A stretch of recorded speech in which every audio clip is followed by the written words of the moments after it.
Tunapanga hafla ambayo itakuwa pale Kaloleni Vichakani.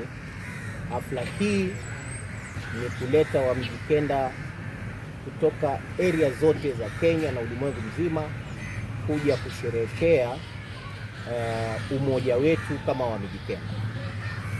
Sisi kama Wamijikenda ambao tuko na kabila zetu 9, kwa muda mrefu tumeweza kuzungumza na sauti tofauti, na tumeona ni muhimu kwamba tuweze kukutana sote, tuweze kuzungumzia hili jambo la umoja wetu kama Wamijikenda.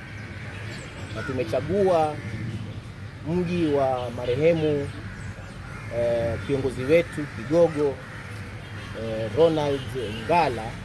Katika mji wake ndio tutakuwa na shughuli hii kule Vichakani, na ule mji ule umechaguliwa kwa sababu yeye ndio amekuwa kizingiti na kiongozi ambao ametuunganisha sisi Wamijikenda. Wale ambao walikuwa wanaishi wakati wake, hata vijana leo wanamtambua Ronald Ngala kama kiongozi wetu ambaye kupitia yeye tunaweza kuungana. Ndio maana ule mji ule ukachaguliwa.